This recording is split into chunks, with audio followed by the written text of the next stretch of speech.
y es el tipo de lectura que su merced me quiere plantear. Su Sí. merced me, me pregunta la lectura como hobby, lectura de literatura, lectura de aprendizaje, ¿de cuál lectura me habla? Bueno, es la lectura de aprendizaje y la lectura en general, no solamente pues el aprendizaje como tal, sino en los textos que los estudiantes deben leer dentro de la escuela para que se vayan enamorando pues más de la lectura. Pues yo sé que dentro del proceso académico se implementan algunos textos literarios donde el estudiante pues debe leerlos y argumentar, entender, conocer. Pero pues la idea de este programa es cómo hacer que el estudiante o el joven se enamore de la literatura, de leer y que quieran de pronto más adelante empezar también ellos a escribir. Esa es como la idea principal. Sí, hay un riesgo gigante ahí, hay una complicación gigante, porque, pues como se sabe, los seres humanos somos de seguir ejemplos. Sí, señor. Y si en la casa no hay un ejemplo de alguien que lea, el colegio, digamos que falla en un 70% de convencer a un muchacho la importancia de leer. Entonces, pues desde ese punto de vista, yo le podría responder. Claro que sí, pero pues también debemos tener en cuenta de pronto que algunos padres no sepan leer, entonces también ahí cómo entraría en juego el Exacto, colegio en esas cuestiones. con más veras, sí. Entonces, ahí es cuando uno empieza a entender que los muchachos ven la lectura como una obligación, o en algunos casos como un castigo, que es lo peor que se puede hacer porque, o sea, ¿quién le va a gustar estar castigado? No, yo no Exacto. leo porque es que yo no estoy castigado. Entonces, ahí hay un punto. Vincularlos por medio de, digamos, descubrir qué es lo que les gusta y el docente ponerse en la tarea de buscar los libros que les puede llegar. Claro que sí. Después de que se logra vincular a estos muchachos con un libro, ellos por sí solos van soltando a buscar algo más que les interese. Aquí que se trabaja, yo aquí llegué y encontré una idea que tenían ya establecida y es un plan de lectura en el cual los muchachos escogían un libro. Era libre, pero pues no me pareció seguirlo así. ¿Qué leen los muchachos ahorita en bachiller? Ellos, a medida que van pasando por los cursos, por los niveles, por los grados, van viendo la historia de la literatura. Digamos que más que todo se enfoca en noveno, décimo y once. Antes de noveno, décimo y once, ellos vienen en general la clasificación de lo que son los textos. ¿Cómo los vincula uno? Entonces, si se está viendo el género narrativo, leer fragmentos de obras narrativas, al punto de decirles que lean una obra completa. ¿Para qué le digo mentiras? Es casi imposible. ¿Por qué? Hay que agregar que conseguir el texto para ellos también se hace muy complicado. La escuela en el 2020 que estamos, mejor dicho, refugiada en el amparo que el Estado les dice que la educación es gratuita, entonces a ellos no se les puede hablar de compremos un libro para leer. Otra cosa que hay que agregar es que no les podemos incitar a comprar los libros piratas, ¿no? Si estamos en las políticas de los derechos de autor, de respetarle todo esto a los escritores, ¿cómo le decimos a un muchacho? No, compre el pirata. Entonces ahí nos vemos a otro, mejor dicho, conflicto. Por eso entonces se opta por leer fragmentos y pues los muchachos al que ya le vaya quedando como esta parte de seguir leyendo, por sus medios adquiere el libro. Que se tiene una biblioteca, sí, pero digamos que se cuenta con material con los clásicos. Y tal vez estos clásicos no son los que le interesan a los muchachos.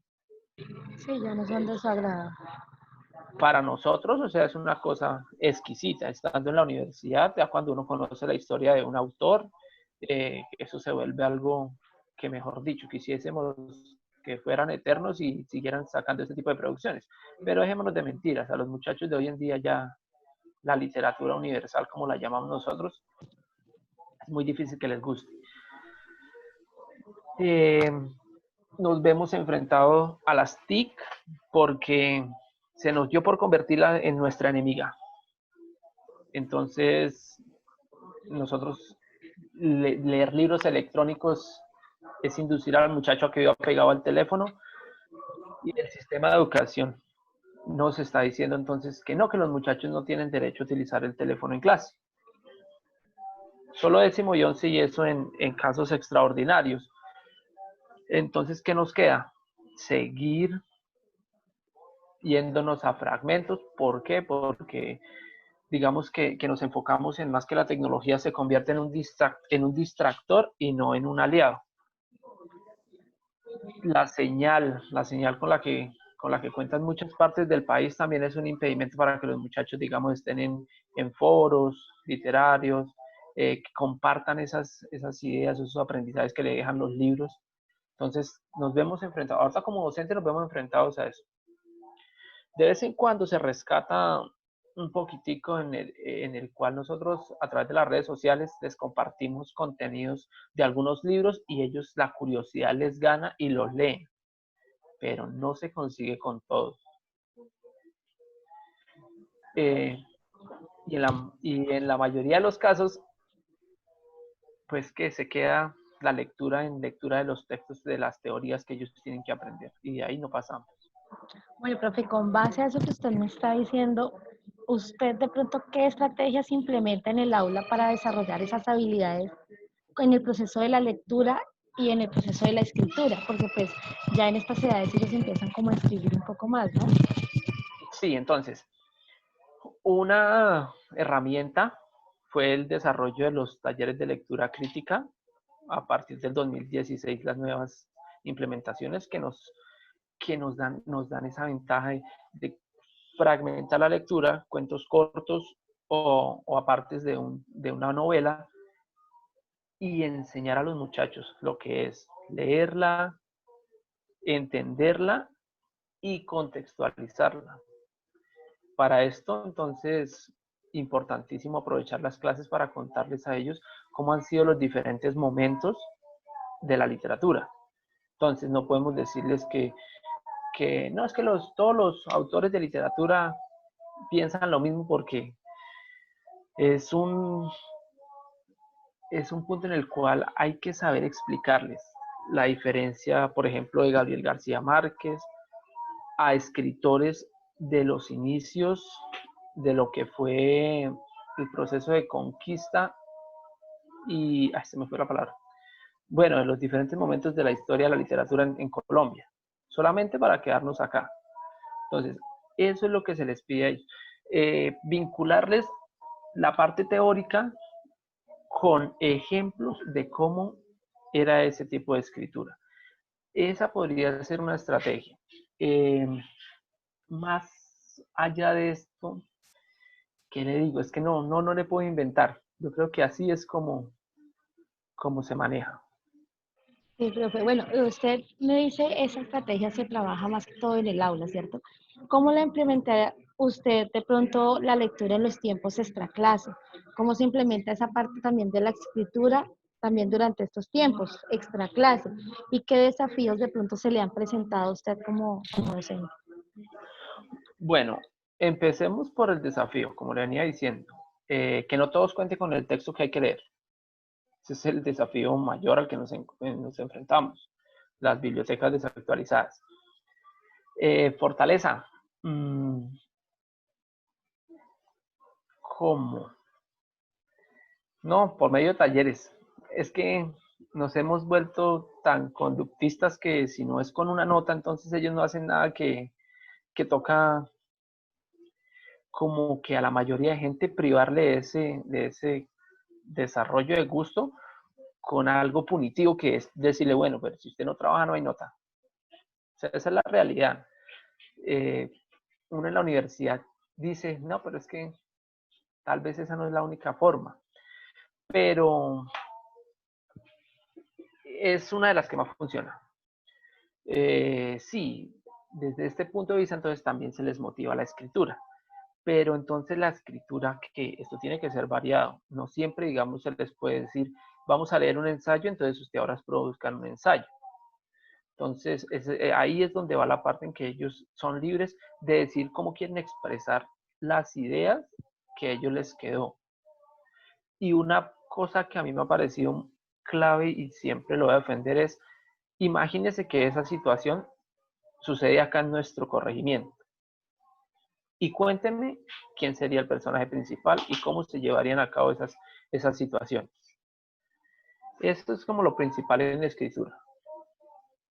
Ah, bueno, profe, profe, de pronto, pues esta pregunta sí ya me llega a mí. ¿Usted cree que es diferente trabajar la lectura y la escritura en los chicos de allá del corregimiento a unos chicos de ciudad? ¿Usted lo ve diferente?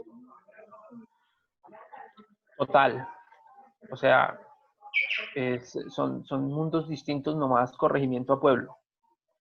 Ahora imagínense una ciudad con el acceso a todas las bibliotecas que tienen, eh, empezando porque, como le decía, con el acceso a la red de los muchachos en una ciudad donde todo es inmediato, ellos leyendo un libro pueden estar ya buscando otro porque la intertextualidad les permite eso.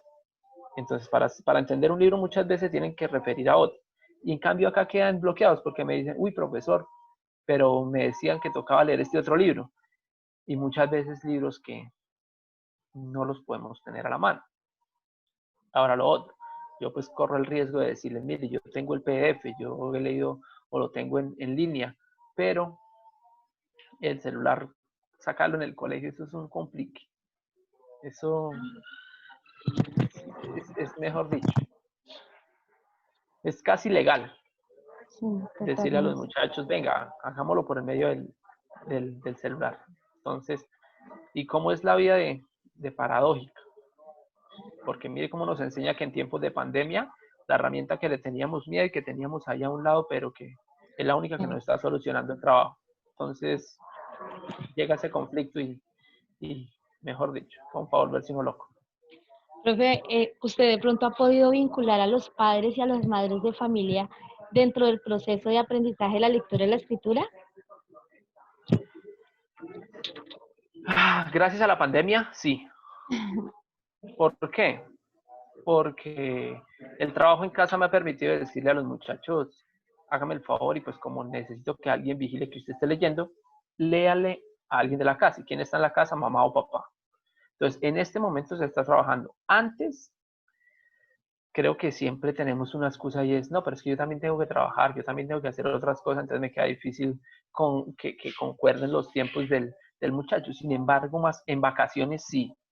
Vacaciones se les dejan unas tareitas que suenan raras, que ellos tienen que, digamos, hacer actividades con los papás. Incluso la primera vez que les puse la tarea, ay, profesor, usted póngase serio, incluso así me dijeron. ¿Por qué? Porque les decía, hoy vamos a darle gracias a la mamá por el almuerzo, pero vamos a hacerlo por a las 4 o 5 de la tarde, después de que ya todo haya pasado.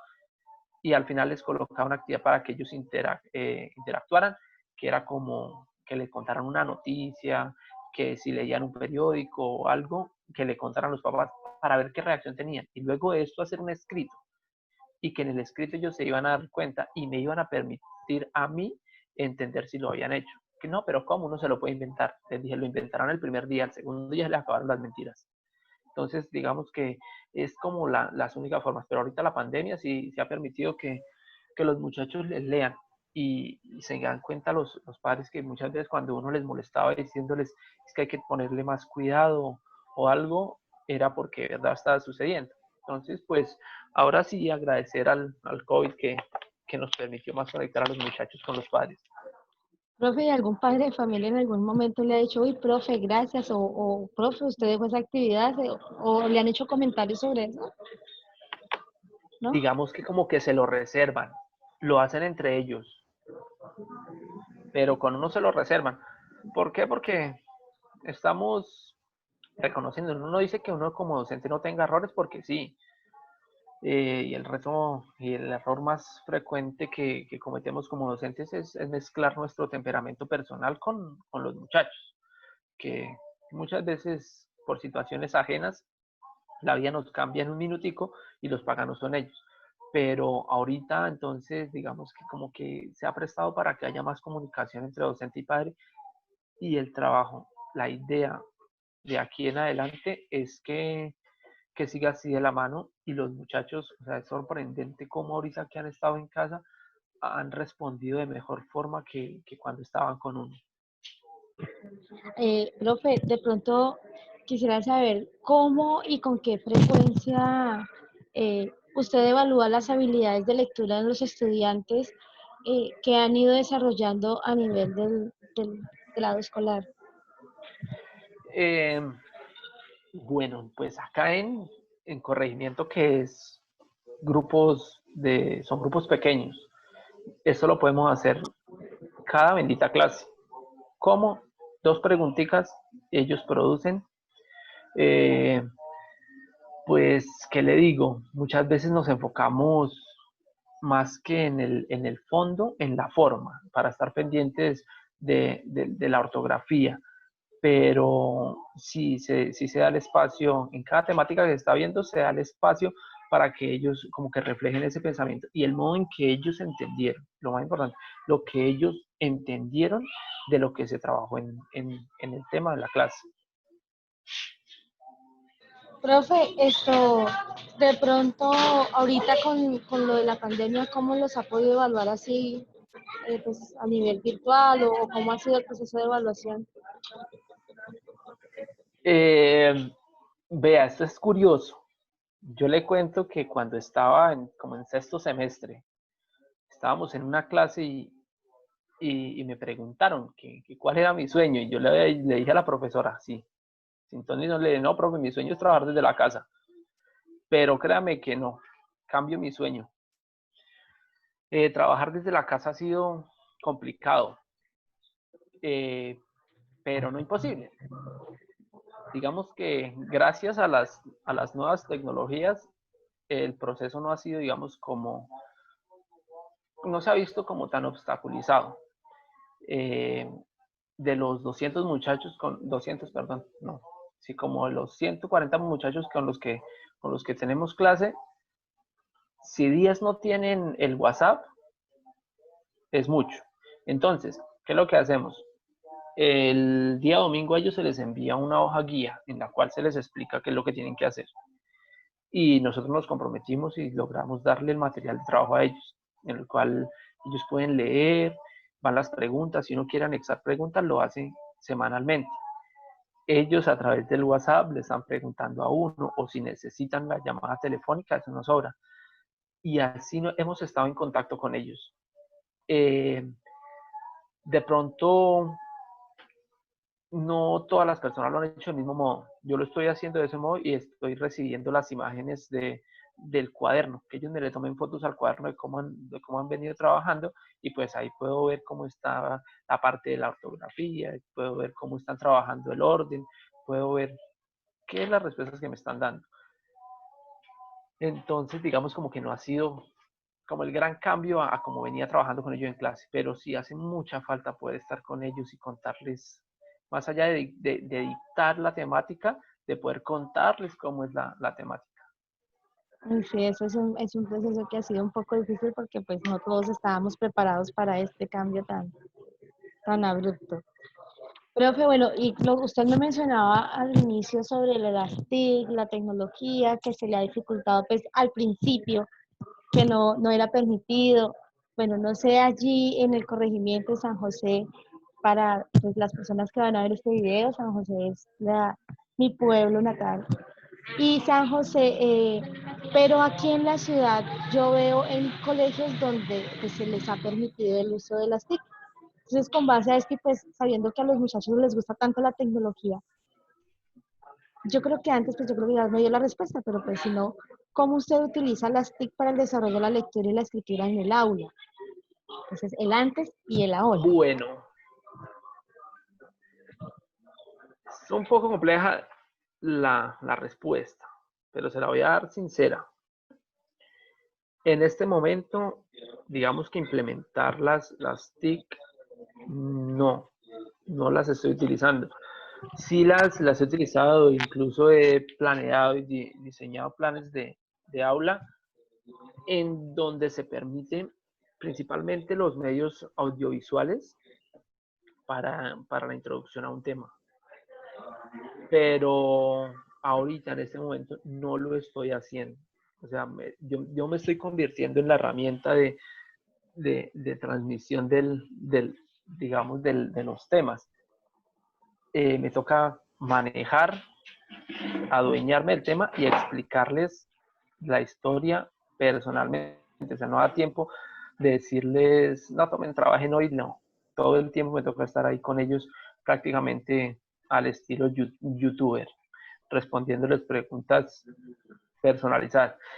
Pero ¿cómo se pueden utilizar las TIC? Digamos que cuando hay menos prohibiciones, manejar los blogs, los grupos de Facebook. Los grupos de Facebook permiten digamos que ver la enseñanza de otro modo. Su merced les publica un video sobre algún un libro, un tema, un foro, y ellos simplemente tienen que entrar, verlo y postear su pensamiento. Son, digamos que muchas veces dice uno, no, son cosas sencillas, pero no. Es algo significativo. ¿Por qué? Porque los muchachos se dan cuenta que sí, que lo que están viendo en el colegio como que sí les toca la vida, si no, es complicado. ¿Me oye, profe? Sí, lo escucho. Pues, profe, de verdad que yo le quiero agradecer porque sé que este tiempo que usted nos está regalando es bastante valioso y más en estos momentos que se ha ampliado un poco más la labor docente en las cuestiones de la pandemia, pues no estábamos preparados para esto y se ha duplicado las actividades y de verdad que muchísimas gracias por regalarnos este tiempo. Digo regalarnos porque pues somos un grupo de trabajo que se llama Pensando Ando, en el cual somos 5 integrantes y pues cada uno debe entrevistar a un docente y pues de verdad, profe, en nombre de mis compañeros y mío, muchas gracias por su tiempo. No, señora, tranquila. Igual para eso estamos. Yo también pasé por ahí.